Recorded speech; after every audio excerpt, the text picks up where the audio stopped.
Karena itu dalam Islam diatur adanya poligami, karena Islam adalah agama yang memanusiakan manusia. Hanya saja aturan sosial di masyarakat yang terkadang tidak rasional, yang lebih memanusiakan pezina daripada pelaku poligami. Padahal perzinahan merusak tatanan sosial masyarakat, tetapi pelakunya tak pernah dijatuhi hukuman agama dan hukum sosial dengan alasan kasihan. Sebaliknya pelaku poligami dihujat habis-habisan, seakan-akan pelaku poligami menjadi penyebab semakin cepatnya terjadi hari kiamat.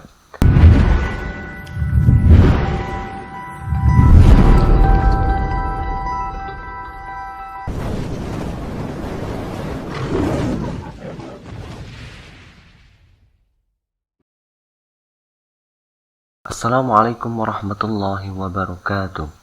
Alhamdulillahilladzi arsala rasulahu bil huda wa dinil haqq liyudhhirahu 'ala ad-dini kullihi walau karihal musyrikun. Asyhadu an la ilaha illallah wa asyhadu anna Muhammadar Rasulullah. Allahumma shalli 'ala sayyidina Muhammad wa 'ala ali sayyidina Muhammad. Baru-baru ini kita digegerkan oleh dua buah berita yang cukup mengejutkan. Berita pertama adalah kudeta partai politik oleh seorang jenderal yang sesungguhnya belum pernah bergabung dengan partai politik berlambang Mersi tersebut. Namun tiba-tiba dengan sedikit strategi instan dapat menduduki sebuah jabatan penting, yaitu ketua umum partai politik tersebut yang pernah menjadi pemenang pemilu pada 2009. Berita menggegerkan kedua adalah Nisa Sabian dituduh sebagai pelakor berebut laki orang, yaitu Ayus rekannya sendiri di grup musik Dangdut Sabian. Walaupun kita belum mendapatkan klarifikasi pastinya dari Nisa, akan tetapi isu itu telah merebak kemana-mana. Sebagai umat agama Islam, agama yang Allah nyatakan di dalam Al-Quran sebagai umat pertengahan, maka kita haruslah bijak melihat hal ini. Dalam kata lain, kita harus memanusiakan manusia sebagaimana firman Allah Subhanahu wa taala. Dan demikian pula kami telah menjadikan kamu umat Islam adalah umat pertengahan, agar kamu menjadi saksi atas perbuatan manusia dan agar Rasul Muhammad menjadi saksi atas perbuatan kami. Dalam kasus yang pertama, yaitu kudeta partai politik, ketika kita harus memanusiakan manusia, yaitu itulah hakikatnya manusia, selalu menginginkan sesuatu yang instan, sesuatu yang bisa didapatkan dengan mudah. Kalau ada jalan pintas, maka mengapa harus melalui jalan yang rumit? Akan tetapi kalau jalan pintas yang didapat dengan cara melanggar aturan sosial dan agama, serta zalim terhadap orang lain, maka tentu saja cara-cara seperti itu adalah cara-cara yang tidak baik. Kezaliman yang ia lakukan sesungguhnya akan menimpa dirinya sendiri. Integritasnya dan nama baiknya jatuh di hadapan orang lain, dan ia akan dibenci oleh sebagian orang, khususnya orang-orang yang dizaliminya. Dalam kasus yang pertama ini, kebobrokan itu tampak begitu jelas di depan mata. Bagaimana AHY menjelaskan bahwa hanya 34 pimpinan cabang yang bersedia hadir dalam forum KLP tersebut dari 514 pimpinan cabang seluruh Indonesia. Itu pun mungkin kebanyakan berasal dari pimpinan cabang di daerah Provinsi Sumatera Utara.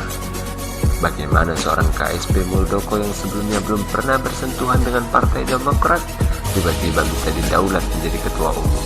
Kalau tidak ada hal yang aneh dalam kongres luar biasa tersebut. Maka saran admin kepada Partai Demokrat kubu AHY, jalani saja situasi yang ada ini dengan berjalan sesuai dengan aturan hukum dan perundang-undangan yang ada di Indonesia.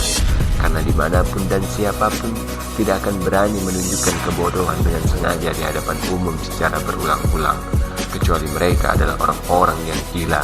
Serta jadikanlah musibah ini sebagai momentum untuk mensolidkan partai serta menaikkan popularitas dan elektabilitas partai. Mengenai berita kedua, kalau memang benar Nisa Sabian mencintai Ayus, sebaliknya begitupun Ayus juga mencintai Nisa, maka tidak ada yang salah dalam hal itu. Lumrah sebagai manusia, tidak melanggar norma dan aturan agama. Karena itu dalam Islam diatur adanya poligami, karena Islam adalah agama yang memanusiakan manusia.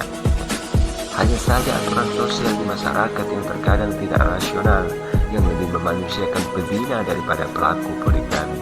Padahal perzinahan merusak tatanan sosial masyarakat, tetapi pelakunya tak pernah dijatuhi hukuman agama dan hukum sosial dengan alasan kasihan.